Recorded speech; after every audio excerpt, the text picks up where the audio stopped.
Primeira carta de Paulo aos Tessalonicenses, capítulo 4, versículo 13.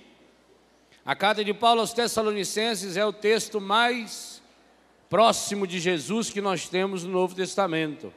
Primeiro livro escrito do Novo Testamento. Paulo escreve para os cristãos da Tessalônica e para cada um de nós. Irmãos, não queremos que ignoreis coisa alguma a respeito dos mortos. Repita, por favor, essa aspiração paulina para quem está do seu lado.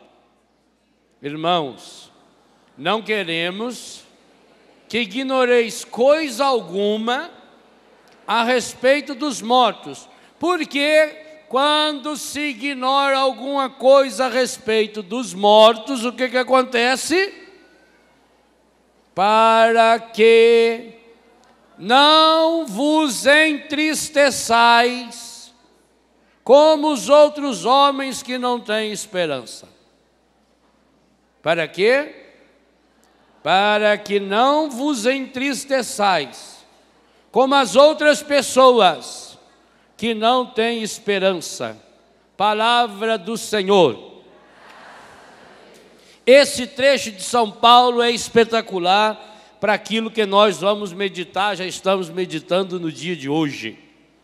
Irmãos, não quero que vivais na ignorância a respeito dos mortos. Por que será que na oração da Ave Maria nós rezamos todos os dias essa jaculatória que repetimos 3 vezes? Rogai por nós, pecadores, agora.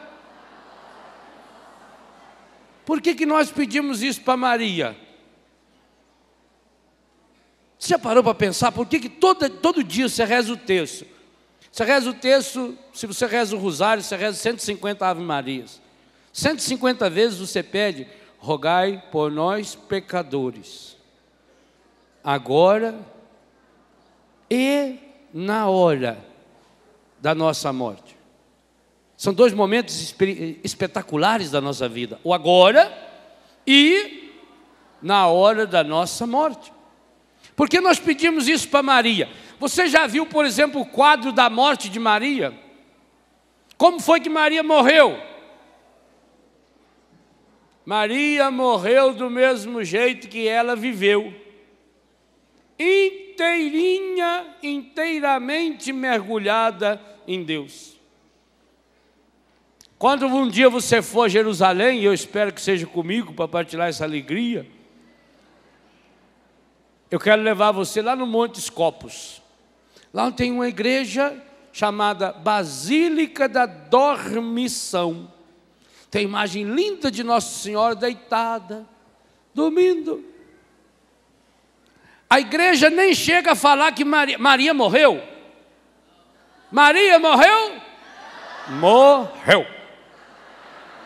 Se você não for no velório, se você não mandou flor, se você não mandou coroa de flor, não deu as condolências a São José, problema seu. Mas que morreu, morreu. Ou a Bíblia está errada. Está lá em Hebreus capítulo 9, versículo 27. Está determinado ao ser humano morrer uma única vez. Olhe para quem está do seu lado. Faça um A de fio. Faça um A. Não, faça.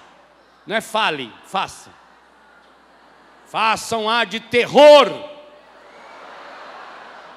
E fala para a pessoa: você vai morrer. Diga para quem está do outro lado. E completa: talvez seja hoje. Aqui vocês vejam uma coisa, meus irmãos. Pronto. Acabou. Aqui vocês vejam já uma coisa. Por que São Paulo pedia no ano 55, quando ele escreveu esse texto? Olha aí que tem gente falando ainda, vamos esperar. Isso. Eu estou botando agora, tem um lugar para a gente sentar aqui.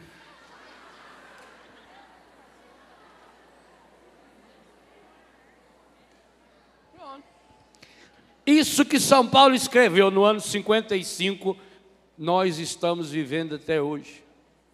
Nós ignoramos, ou queremos ignorar a morte. Meus irmãos e minhas irmãs, vou dizer uma coisa muito séria a vocês. A grande maioria dos católicos ainda estão com a compreensão da morte sob o jugo do encardido. Porque está lá, abra sua Bíblia aí em Hebreus. É uma palavra muito forte aí, muito séria. Hebreus, capítulo 2.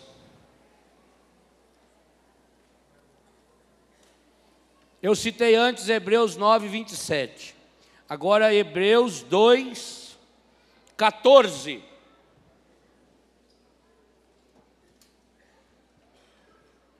Porquanto os filhos participam da mesma natureza, da mesma carne e do sangue, também ele, Cristo, participou. Para quê?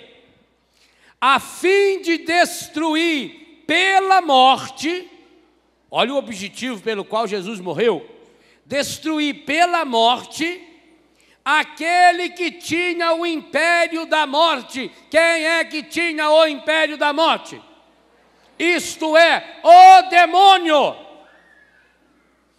E libertar aqueles que, leia bem alto aí na sua Bíblia, aqueles que, pelo medo da morte, estavam toda a vida inteira, sujeitos a uma verdadeira escravidão. Por que Paulo diz isso que nós estamos meditando aqui na carta aos Tessalonicenses?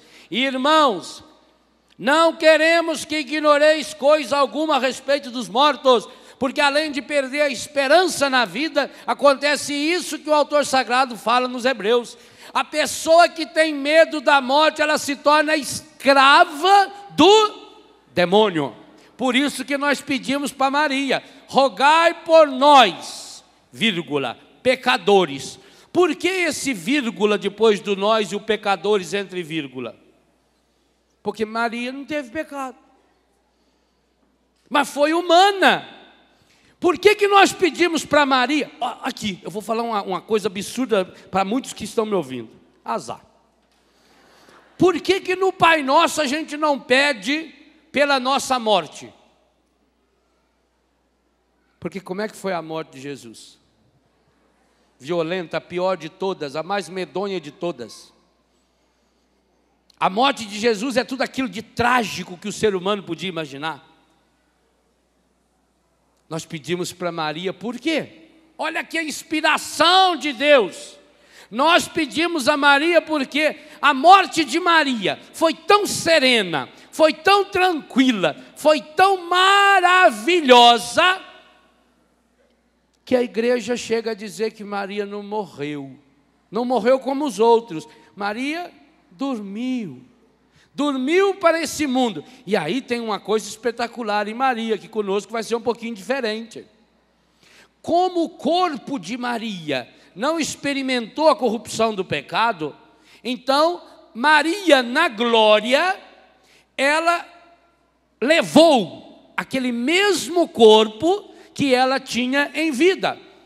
O nosso corpo, esse corpo que vocês estão vendo aqui, um dia, se Deus quiser e Nossa Senhora interceder, e eu não der muita bola fora, vocês vão ver esse corpo no céu.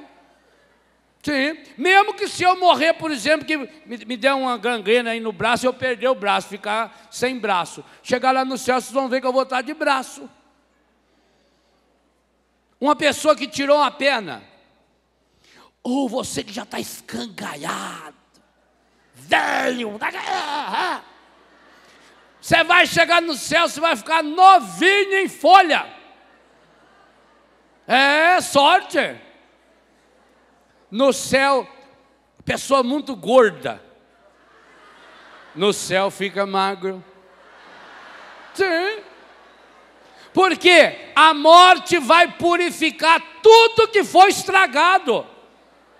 A pessoa cheia de ferida, fedendo, esse corpo semeado na corrupção vai ressuscitar limpo, sarado.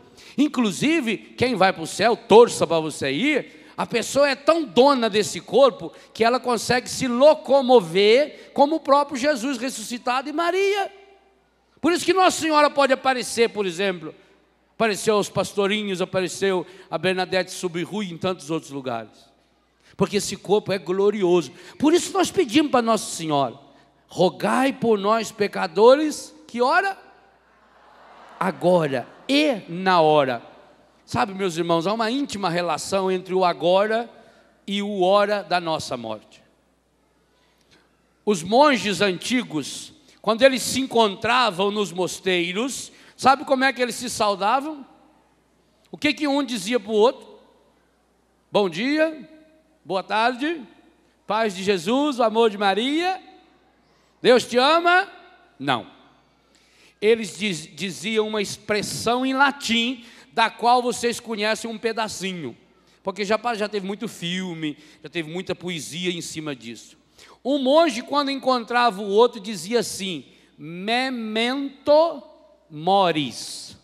Grava essa frase. Diga para quem está do seu lado: memento moris. Memento moris. O que significa essa frase? Vais morrer. É. Um monge virava para o outro e falava: memento moris. Lembre-se, memento, de memória. Lembre-se, vais morrer. E como é que o outro respondia? Deus me livre e guarde. É assim? Como é será que o outro respondia? Terezinha sabe, mas não está lembrando. Sociedade dos Poetas Mortos. Não era isso. Memento mori, você também. Aí eu não inseri em latim. Graças a Deus, também não. O que será que ele respondia? Amém? Não. Olha lá. Ou fala portuguesado que é mais fácil. Carpe diem. Carpe diem. Que significa o quê? Viva bem o dia de hoje. Carpe diem. Carpe diem. Viva bem o dia de hoje. E nós rezamos isso na Ave Maria. Rogai por nós pecadores agora. Mas o que será que o meu agora tem a ver com a minha morte? Tudo. Sabe, meus irmãos, nós vivemos numa sociedade aonde tenta-se a todo custo, o pessoal está agitado hoje, hein? Tenta-se a todo custo inventar coisas para esquecer que nós vamos morrer. Tem gente que detesta falar em morte. Quando o Papa João Paulo II teve a última vez em Fátima, na revelação do terceiro segredo, a última vez que ele se encontrou pessoalmente com a irmã Lúcia, sabe uma das coisas que a irmã Lúcia fez, e quem me contou isso foi um dos padres que cuida do santuário? Pegou no braço do Papa, agora você é o Papa, levou o Papa até dentro da basílica e mostrou lá o túmulo onde está sepultado o Beato Chiquinho, o túmulo onde está sepultada a Beata Jacinta e o túmulo dela. Meu, seu. Você já tem seu túmulo? Não. Nós temos uma promoção especial aqui de plano de saúde para o dia da sua morte. Vamos fazer. Você teria coragem de fazer isso? E o Papa abençoou o túmulo dela. Que lindo! Só vai caber direitinho aí, irmã. Gente, que coisa espetacular. Então o mundo moderno quer dizer o quê? Que nós não vamos morrer. Então fica criando, ludibriando. E isso qual é o mal que tem nisso? Por isso já citei Hebreus 2,14. O medo da morte e a ignorância da morte gera submissão à morte. Submissão ao demônio. Aí está, a Bíblia não tem dúvida nenhuma, a morte é obra-prima do demônio. Está no livro da sabedoria, capítulo 2. Foi por inveja do demônio que a morte entrou no mundo. A morte não vem de Deus. Deus não quer a morte do pecador. Ezequiel capítulo 18. Deuteronômio capítulo 30. A morte não estava no plano de Deus. O ser humano criado no plano de Deus, ele foi criado no plano material para saborear Deus e depois então, suavemente ele passaria, inclusive sem a morte. São Paulo também prevê essa possibilidade, também para os cristãos do seu tempo, passaria dessa para outra dimensão da vida, mas numa continuidade. Essas repulsas que nós temos à morte é coisa do demônio. Se você, meu irmão, tem medo da morte, da sua morte ou de alguém que já morreu, hoje você precisa pedir essa grande graça ao Senhor pelas mãos de Nossa Senhora. Rogai por nós pecadores agora e na hora da nossa morte. O mundo tenta. O que significa as festas do mundo? As grandes festas do mundo é uma forma de dizer que a gente não vai morrer. Nós estamos no mês de outubro, semana que vem é dia das almas. E daqui 20 e poucos dias começa o clima natalino. Para mim é um dos climas mais medonhos que tem no ano, é esse Natal. Porque vai voltar aquelas musiquinhas mais imbecilizadas da face. Jingle bell, jingle bell, na, na, na, na, na. Vai aparecer de novo a Simone lá. Então é Natal. Vai aparecer aqueles homens imbecilizados vestidos de Papai Noel. As comidas natalinas são sempre as mesmas. Os docinhos de Natal, cheirinho de Natal, os enfeites medonho, pavoroso. Nossa Senhora, não me dê nada de Natal. Pelo amor de Deus, Nossa Senhora, não me mande cartão de Natal. Não me deseje Feliz Natal, que isso me dá ojeriza. Porque como é que você pode ter Feliz Natal com tudo falso? Papai Noel é falso. Papai Noel é o símbolo que a Coca-Cola inventou no ano de 1931. Por isso que ele tem aquela roupa medonha, pavorosa, horripilante. Não tem nada com São Nicolau. São Nicolau, se vestisse uma roupa daquela, jamais teria se tornado santo. Jamais. Isso eu tenho estudos apropriados que eu estou fazendo sobre isso. Jamais. Mas então por que faz essas festas de Natal? Para criar a ilusão de que o passado não acabou. Para criar a ilusão de que você não passou, para recordar a infância, aí todo mundo chora, como era linda a nossa ceia, quando a vovó matava o peru, meu avô matava o porco, chegava a hora que o papai trazia isso, sabe? Aquelas recordações que não levam a nada, a não ser fazer de você uma pessoa abestalhada e abobada. E ainda com outro objetivo pior ainda, muito pior. O objetivo de não deixar você abrir o coração para que Jesus nasça. Que coisa fantástica. Todo ano, quando a igreja celebra o Natal, as leituras nos falam de esperança. Um menino nos foi dado. A criança na manjedoura é a fragilidade da vida que nasce, da vida que precisa ser cultivada. Agora, quando nós ficamos essas festas do mundo, é só para isso. É uma tentativa de fazer você não pensar no seu memento mores. Você vai morrer. Sabe, a gente não deveria pensar na morte como inimiga. Primeiro porque um dia, mais cedo ou mais tarde, nós vamos nos encontrar com ela. Mas até a gente não devia pensar na nossa morte em si. Na nossa morte, o que eu posso fazer na minha morte? Não posso fazer nada. Você vai contra a vontade? Mas vai. Para a gente entender bem a mística da morte, que os santos gostavam tanto de rezar, a gente devia de começar a pensar nas pessoas que a gente ama. Você deve ter muitas pessoas que você ama que ainda não morreram. Eu queria que a senhora, que é mãe, pensasse na fragilidade do seu filho no seu colo, morrendo. E digo uma coisa a você, tá? Pelo amor de Deus, é por amor de Deus mesmo?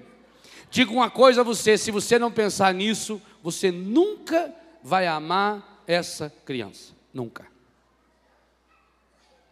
Mulher, pensa no seu marido morto, senão você nunca vai amá-lo. Sabe por quê? Amar é preparar o outro para entrar definitivamente no coração de Deus. Isso é amar. Como é que você vai preparar se você não quer deixar ele passar para lá?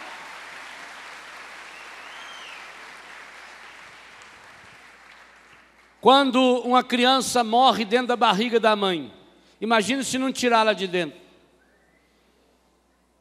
Toda criança já morreu. Cada um de nós, o dia que você nasceu foi o primeiro dia de sua morte.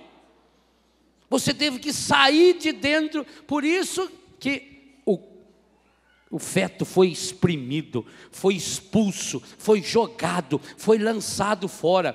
Por isso que em todas as digressões psicológicas, todos os estudos científicos feitos a respeito de pessoa que teve na experiência da quase morte, todos eles têm a mesma ideia do túnel.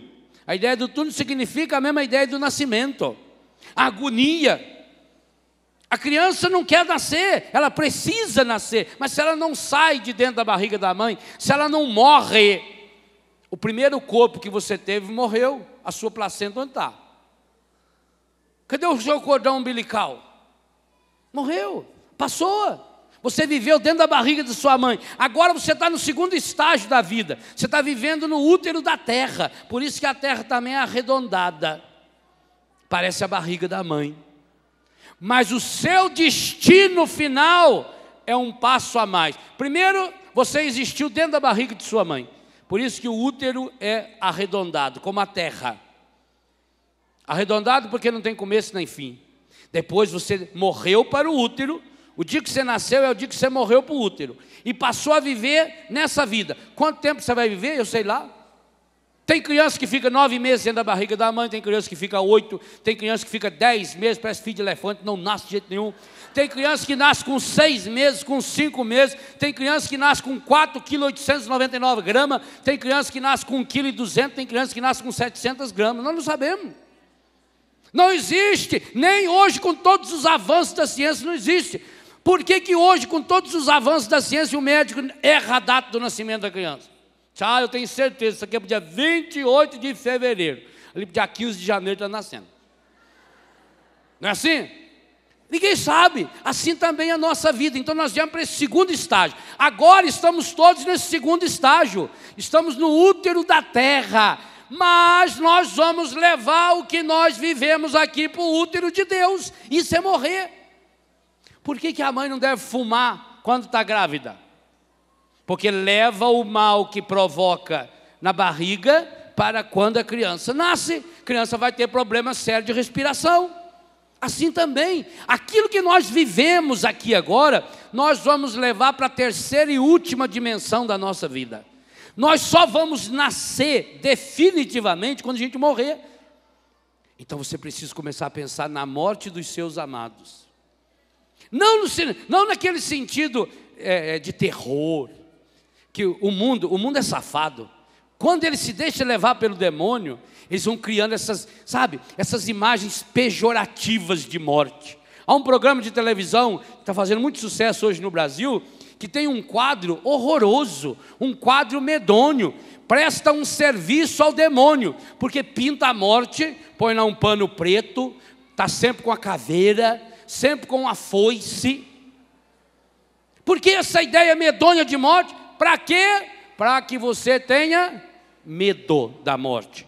E quando você tem medo da morte, o que acontece? Segundo o autor sagrado escreveu aí em Hebreus 2, você se torna escravo do demônio.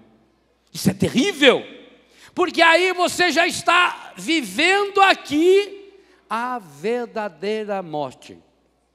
Segundo a Bíblia, quando é que acontece a verdadeira morte? Apocalipse fala muito nisso. E vou dizer uma coisa aqui com muita honestidade, baseado no que a minha igreja me ensina. A grande maioria absoluta dos que estão aqui e dos que estão aí, em qualquer lugar desse planeta me ouvindo, me assistindo agora, a grande maioria de vocês, louvado seja Deus, a grande maioria de cada um de nós, não passaremos pela segunda morte. Não passaremos pela morte definitiva. Isso é uma certeza da nossa fé, porque a morte definitiva só acontece para a pessoa que vai para o inferno. E graças a Deus, a maioria absoluta daqui e daqui não irão para o inferno. Perdão, não irá para o inferno.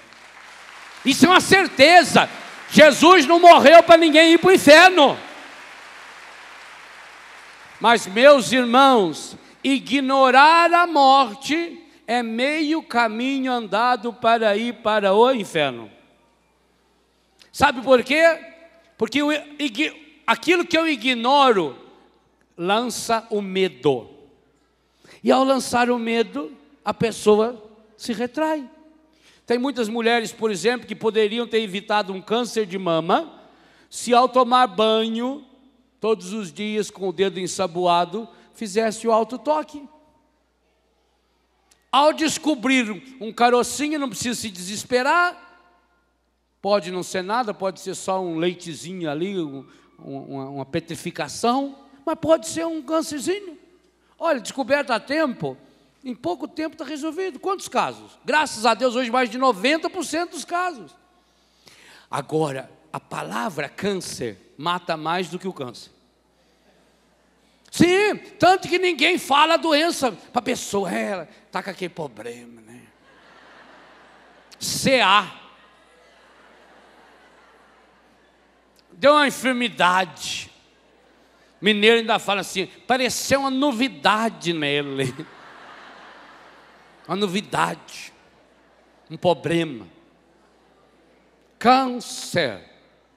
Palavra pesada? É, mas se você descobrir como trabalhar com ela. Adianta o medo faz você retrair. O medo fazendo você retrair, você esquece de que o único jeito de ver Deus. Você não gosta de ver Deus? Por que você vem na Canção Nova? Porque você vê Deus aqui. Você vê Deus aqui em cada coisa. Em cada canção, em cada pregação, em cada oração, em cada irmão.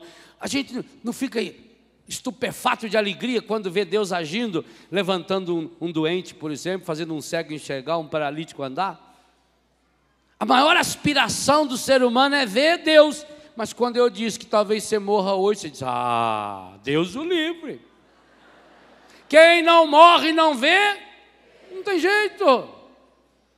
Gente, o que faz a gente ter medo da morte? Primeiro, desconhecer a morte. Ignorar a morte.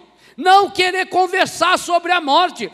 Há um dos livros mais lindos do mundo, um capítulo desse livro, é a conversa de Santo Agostinho com a mãe dele, Santa Mônica, na praia de Ostia, até o nome dessa praia bonita, onde eles conversam sobre o que vai acontecer com eles no dia da morte deles. Esse texto, o diálogo de Santo Agostinho com Santa Mônica, falando sobre como seria a vida na vida eterna, é o que motivou Santa Teresinha a reunir-se com as suas irmãs para conversar sobre a sua morte. É o que levou São Francisco de Assis a chamar a morte de irmã. Hoje eu queria fazer um grande convite a você. Aliás, eu queria que fosse esse o nome dessa pregação, para depois você, que quiser meditar de novo, poder adquirir. Queria que colocasse o seguinte nome nessa pregação: reconcilie-se com a sua morte. Reconcilie-se com a sua morte. Ela não é inimiga. Quando a gente pensa na morte como inimiga, então ela é uma bruxa velha, feia, vestida de preto, com aquela cara de caveira, com aquela foice, esperando você lá no escuro, para dar uma foiçada em você. Agora, quando você reconcilia-se com a sua morte, você descobre que a sua morte é sua amiga. Aliás, eu hoje não tenho medo em dizer, por todas as experiências que passei, por tudo que eu sofri com a perda dos meus entes queridos, que eu estou sofrendo ainda, eu não tenho medo de dizer hoje, a morte é a minha grande, talvez maior amiga. Mas isso não é só para o Léo, é para você. A morte é nossa amiga porque, primeiro, é ela que vai nos levar ao encontro definitivo com Deus. Quer maior amizade que essa? O verdadeiro amigo é quem leva o outro para Deus. Eu não acabei de falar que eu só amo aquele que eu levo para Deus? O que adianta eu ficar gostando da pessoa, passando a mão, deixando a criança fazer o que ela quer, deixando o adulto fazer o que ela quer, o que ele quer, se eu sei que a morte vem, e vem, e pior ainda, e a Bíblia diz isso, coisa muito grave também, e é por isso que o demônio quer que a gente ignore a morte. A Bíblia diz o seguinte: se você sabe que uma pessoa está indo por um caminho errado, que ali na frente ela vai cair no buraco, que ela vai se perder, se você não fala nada, você se torna culpado pela morte dessa pessoa. Se você fala e essa pessoa não deu atenção a você, diz o Deuteronômio, aí paciência. Também o Ezequiel fala a mesma coisa. Mas se você não avisou a pessoa, se você não alertou a pessoa, como é que você vai alertar? Você precisa aprender a falar da morte numa linguagem de sabedoria, numa linguagem de graça de Deus, mostrar que a morte de fato, primeiro, ela é... Gente, o demônio é tão medonho, que ele faz com que você olhe para a morte como uma coisa inesperada. Todos nós aqui só temos uma certeza a respeito da vida: em breve, e em breve tanto faz se demora 50, 60, 70, 80 anos, 8 dias, 8 horas, 8 minutos ou 8 segundos, eu vou morrer, você vai morrer. Você não pode continuar vivendo fingindo que você vai se tornar eterno, que você manda nesse mundo, que você é mais do que alguém. Pare de ser besta, isso é coisa que o encardido botou na sua cabeça. É hora de você se reconciliar, reconcilie-se com a sua morte, olhe para a sua morte como sua amiga, e com amigo a gente conversa. Padre Jonas não falou que aqui na Canção Nova tem um lema duplo: transparência e partilha, pois você precisa ter transparência e partilha com a sua morte. Primeiro porque a morte é a única realidade que vai fazer você se tornar transparente. Depois da morte não tem mais máscara. Depois da morte, os valores que o mundo diz que é tão importante acaba. Tudo vem à tona. Depois da morte só fica aquilo que a gente fez de bom. Agora, para chegar nessa transparência, eu preciso partilha. Você conversa com a sua morte? Deus o livre, né? Eu gostaria de convidar você a fazer na sua casa um altar para a sua morte. Não estou falando em filme de terror. A ideia que eu tenho de morte não é uma coisa preta vestida de caveira, não, ou vermelha, ou roxa, com aquela unha torta, ou feio, medonho, feito Zé do Caixão, não. A ideia que eu tenho de morte é a mãe, eu já contei essa ideia aqui. O menino perguntou para o outro: como é que tem esse negócio da gente ir para o céu? Se a gente morre aqui na terra, como é que depois de morto, como é que você vai sozinho para o céu? Aí o outro falou: mas escuta, você nunca aconteceu de você dormir no sofá da sala? Já. E você já não aconteceu de você dormir no sofá da sala e quando você acordar no outro dia, você está lá na cama do seu quarto? Já. E como é que você foi andando? Minha mãe me leva. Então, quem tem Nossa Senhora como mãe, ela também leva. Pronto. Você morre aqui,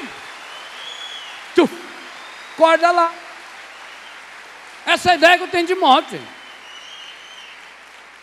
Agora não precisa você fazer um altarzinho lá no canto da sua casa e largar lá, porque a morte, ela vai com você aonde você vai. Eu agora estou caminhando aqui junto com a minha morte. E aí o demônio, para você ficar com medo disso, diz que isso é assombração. Casa mal assombrada, né? Eu nunca tive medo de casa mal assombrada. Eu tenho medo se ela for bem assombrada, mas mal assombrada, olha assombrada se quiser. Então, não, eu tenho medo de assombração. Alma penada, alma do outro mundo. Não, pense na sua morte como a sua amiga, como seu amigo, como aquela pessoa diante de quem você partilha a vida. Porque veja, ontem eu estava em Belém do Pará. Daqui a 3 dias eu estou em Portugal. Daqui 4 dias eu estou na Itália. Não vai ninguém da minha família junto. Vai ter muitos momentos que eu vou estar completamente sozinho. Ninguém conhecido. Com exceção da minha morte. E eu preciso perguntar para ela: minha morte, isso que eu estou fazendo, levar-me-á. Porque com a morte a gente tem que falar com uma certa finesse. Isso que eu estou fazendo, levar-me-á à presença do Altíssimo? E se ela fizer com aquele dedinho assim, muito delicadamente, que a morte é muito delicada, entendeu? A morte ela é sutil. Ela faz assim. Aí, você chega no McDonald's, estou morto de fome, me dá aí um Big Mac triplo. Aí olha para sua morte, posso? Come essa merda aí para você ver. Isso tem 600 quilos de gordura. Olha, quando eu começo a conviver com a minha morte, eu aprendo a comer. Quando eu começo a conviver com a minha morte, eu aprendo a dançar. Eu vou num baile, eu danço alegremente. E pergunto para a minha morte: essa dança me alegra, essa dança me faz mal? Ela, igual a mãe não ficava feliz. Meu pai, papai e mamãe sempre levou nós tudo nos bailes lá no Biguá. E ficava do lado, feliz da vida. Quando via as minhas irmãs dançando, por exemplo, que os homens iam tirar as moças, pedia para o pai. E há de uma moça que desse uma tábua num rapaz. A não ser que ele fosse desrespeitador, que ele não soubesse dançar, que ele estivesse aproveitando, passando a mão na moça, ou tivesse com um bafo de cachaça. Aí tinha direito. Se não, o homem ia lá no pai da moça e falou: ela deu tábua em mim. Não dança comigo, que não dança com mais ninguém. Não me sabe aqui. Era assim. O pai ficava feliz de ver a filha dançando, o filho dançando. Nossa morte também fica feliz. Não pensem vocês que morte tem a ver com tristeza. Não, com divertimento. Você vai na praia. Posso pôr essa roupa, morte? Olha, essa roupa está meio de morte, viu? Essa aí está de matar, então não põe não. Você pode matar uma pessoa e a parada cardíaca. Tá vendo, filha? Aquele velhinho que está sentado lá na praia, ele não vê esse negócio, ele faz muito tempo. Não põe essa coisa estreita desse jeito, não. Ele não está preparado para eu levá-la ainda. Eu estou de folga hoje, não quero levar. Pronto. Aprenda um relacionamento bonito. Eu disse isso para uma amiga minha. Moça bonita jamais poderia namorar-se com um homem feio. Isso é um pecado mortal. Por 2 motivos. Primeiro, a moça feia que namora, a moça bonita que namora homem feio, ela cria falsa esperança para os outros feios. Não é? E eles ficam lá, fulano arrumou uma lindona, eu também vou conseguir. E o segundo motivo, a moça bonita que namora homem feio, tira a chance das feias arrumar um namorado. Entendeu? Isso não está certo, isso é injusto. Feio com feio, bonito com bonito. Pronto. Então eu tenho que perguntar para a minha morte: esse namoradinho que eu estou ajeitando agora, estou pegando para criar, é bonito? E a morte, com muita delicadeza, às vezes ela dá uma voltinha assim. Ela está vendo do outro lado. Ela conhece coisa que você não conhece. Entendeu? Então você tem que fazer amizade com a morte. Isso que eu estou comendo, isso que eu estou rezando, isso que eu estou fazendo, ninguém está vendo o que eu estou fazendo. Ninguém? Sua morte está. E, gente, a morte, ela é muito sincera.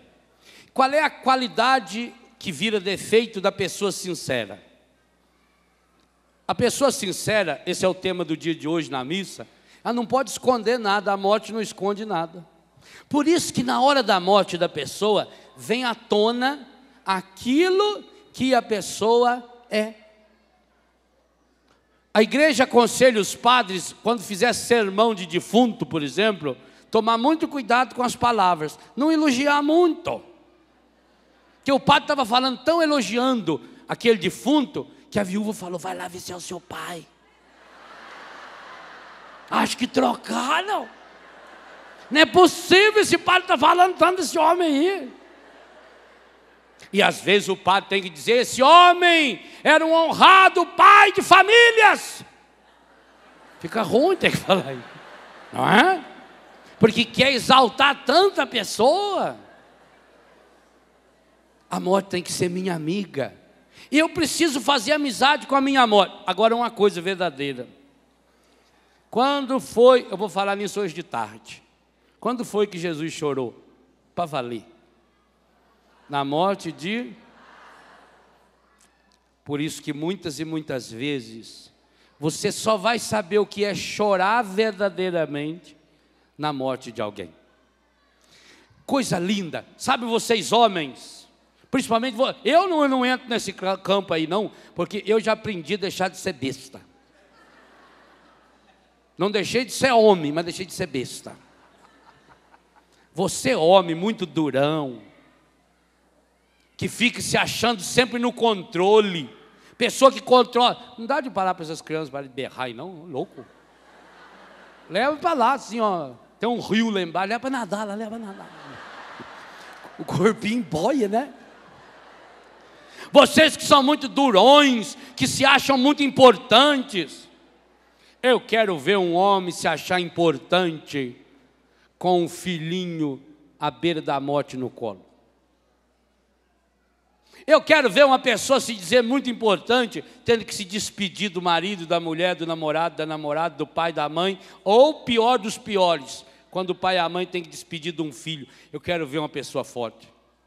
A morte é amiga verdadeira. Por ser amiga verdadeira, ela traz a sua emoção ao nível real. Por isso que a gente tem que experimentar a emoção da morte. Por isso que hoje eu acho uma tristeza danada a forma como se morre. Primeiro tentou esconder a morte. Depois tentou criar um deboche da morte. Com esses filmes aí de defunto, com esses filmes de assombração, com esses filmes de sexta-feira 13, essa coiseira toda que tem, de monstro, não é? Essas coisas medonhas. E depois desumanizou a morte. Gente, e eu falo isso para você, olha, eu não pude participar da morte do papai, até porque papai morreu de repente. Então, papai estava vivo, eu comecei a celebrar a missa. Quando terminou a missa, Paulo César me procurou e disse: Léo, seu pai infelizmente faleceu. Eu não acompanhei a morte do papai. Mas agora, por exemplo, da Juscelia, eu acompanhei as últimas 15 horas da sua agonia. E acho que foi até hoje a experiência mais profunda que eu já tive de hominização, de virar gente.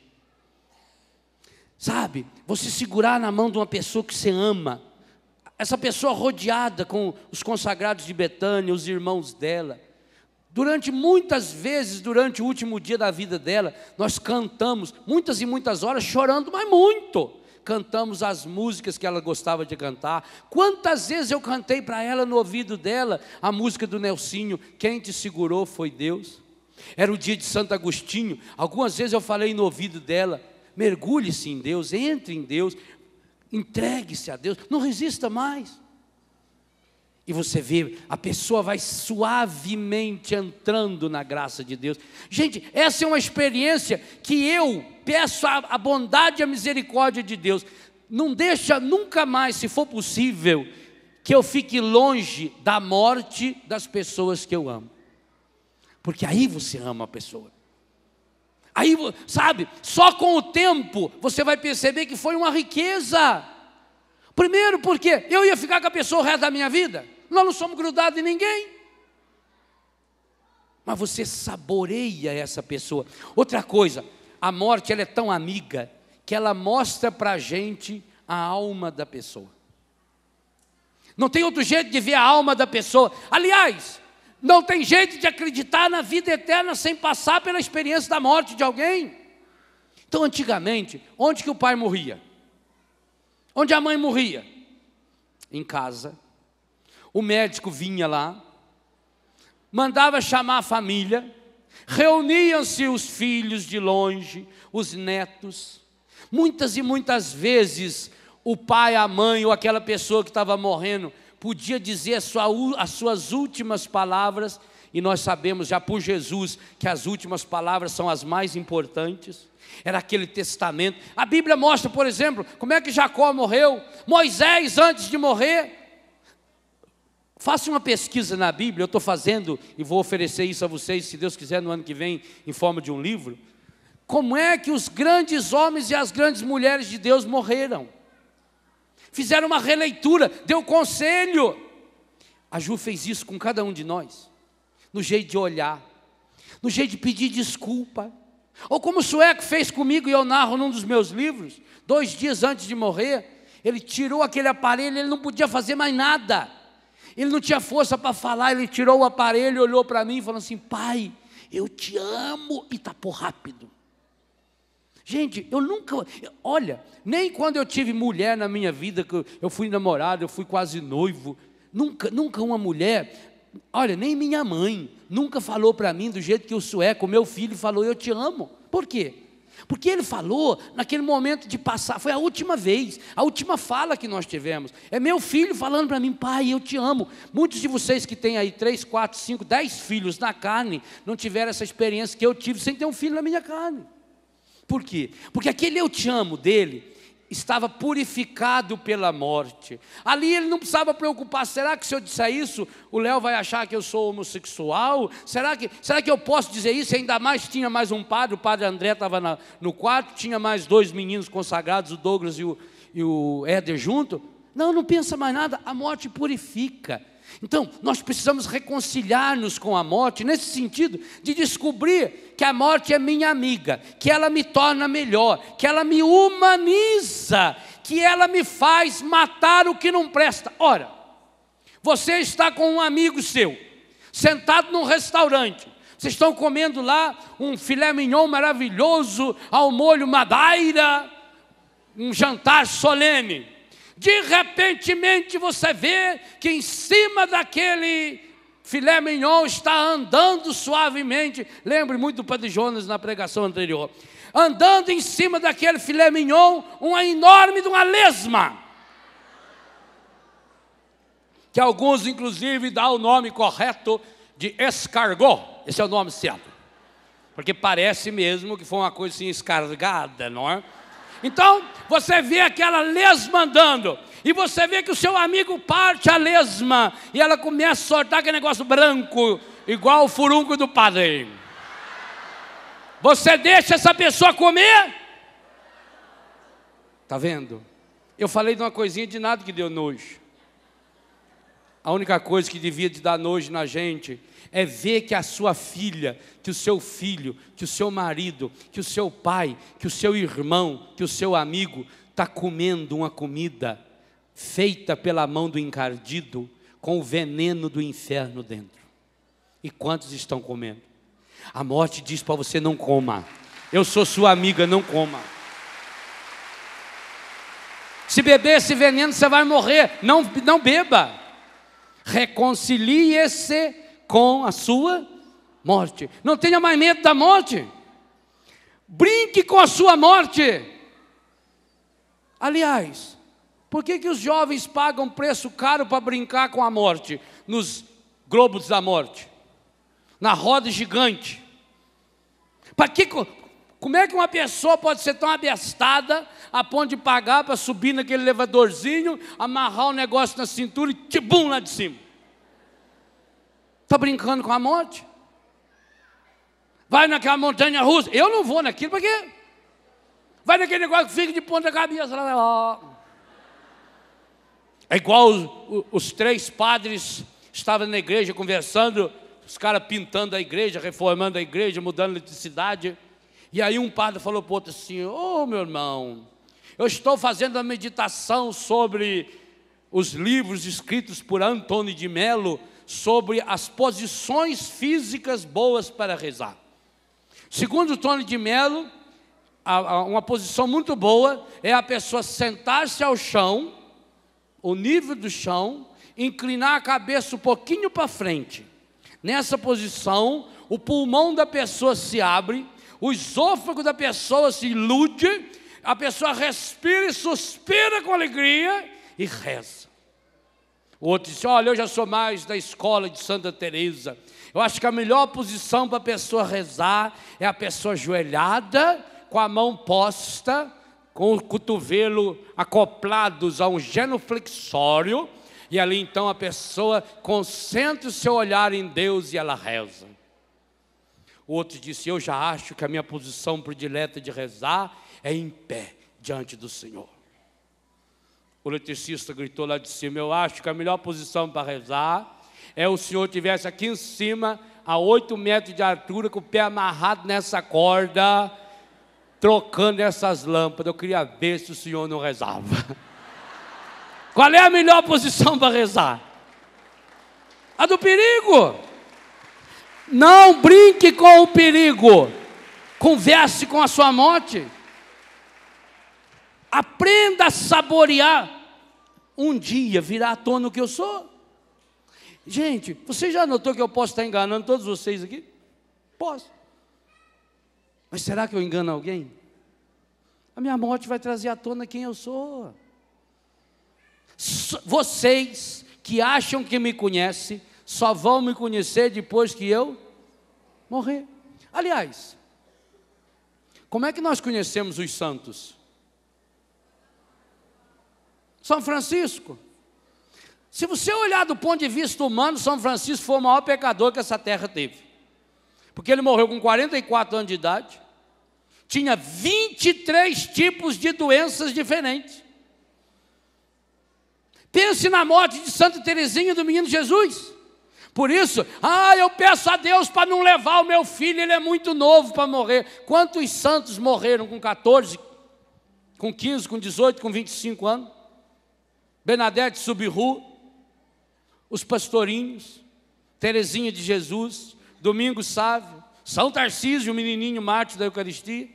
Quantos que morreram com 8, 9, 10, 15, os santos inocentes? Gente, não é o tanto de anos que você vive. Se você viver 100 anos, você ainda acha pouco. A ciência fica iludindo que agora você pode chegar aos 100 anos, que agora você pode fazer cirurgia plástica, que agora você pode ter 90 anos com um cara de 60, mas cara de 60 mesmo que foi sentado em cima e martelado até não poder mais. Que agora você pode tirar a dor, você pode colocar peito de silicone, você pode colocar tudo falso em você, você pode fazer a laser. E o coração muda onde? Gente bonita morre. E essa é a sua maior amiga. Reconcilie-se com a sua morte. Agora, e nós vamos falar sobre isso hoje à tarde, não é fácil, é duro, é difícil. Ixi. Jesus veio até o fim para isso também, para nos ensinar. Agora, uma coisa a gente tem certeza: a morte nos humaniza, ela nos coloca na dimensão de Deus. A morte, e é preciso reconciliar-se com ela, ela faz com que você enxergue a pessoa com os olhos de Deus. Eu vou contar uma historinha para terminar, uma historinha real. Aprenda essa história na sua vida. Aquele sujeito estava saindo do sujeito, não, vou pôr uma mulher que é melhor. A mulher faz mais escândalo.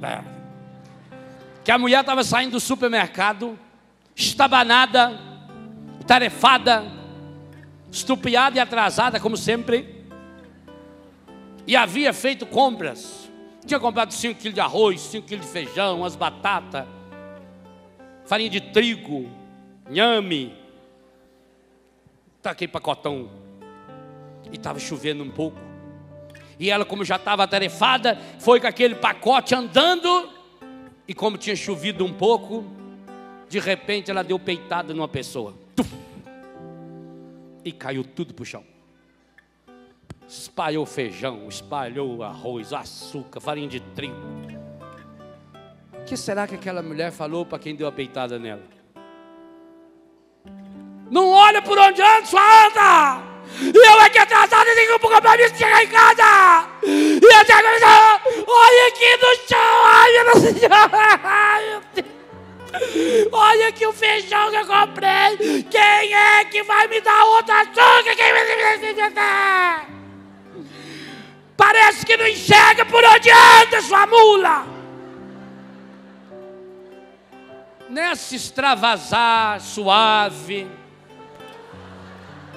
ela vê que a pessoa está também caída. E que a pessoa está tateando com a mão, tentando se levantar. A pessoa é cega. Volta o disco. Qual é a reação dessa senhora? Mantém o que disse? Na hora, meu Deus. Olha, algumas das senhoras vão ficar com os olhos cheios de lágrimas nessa hora. Meu Deus, me perdoa, minha filha. Você me desculpa. Eu não vi que você era cega. Me perdoa. Não vai fazer isso? E vai lá e ajuda a levantar a pessoa.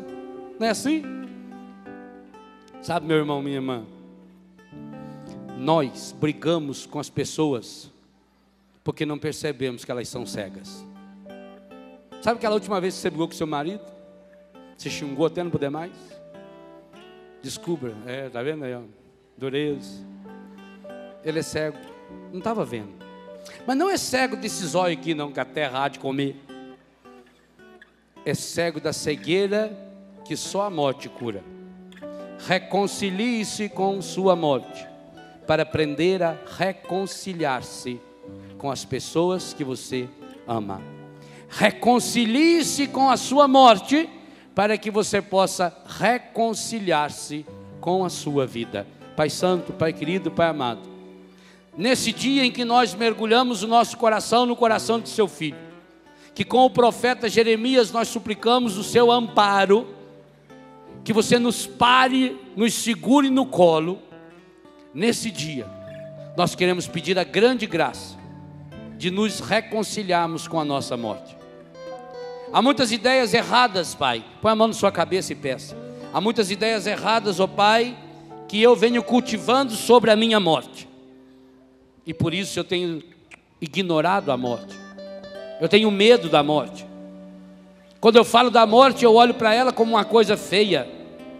Quando eu olho para a minha morte, eu olho como uma coisa errada. Eu não me conformo. E até já disse isso. Por que isso aconteceu? Por que eu perdi essa pessoa? Por que meu filho foi embora? Senhor, já houve momentos em que eu me revoltei, até mesmo contra o Senhor, e que eu pensei, oh meu Deus, por que o Senhor levou essa pessoa que eu amava tanto? a morte do meu filho, da minha filha, do meu pai, da minha mãe, do meu marido, da minha mulher. Pareceu naquela hora que fosse um castigo, mas é porque eu estava inebriado em mim mesmo, cego, brigando com a minha cegueira, sem ver a dos outros. Ô Pai, hoje eu preciso, e é para isso que eu estou nesse dia de oração. Cura o meu coração dos traumas da minha morte.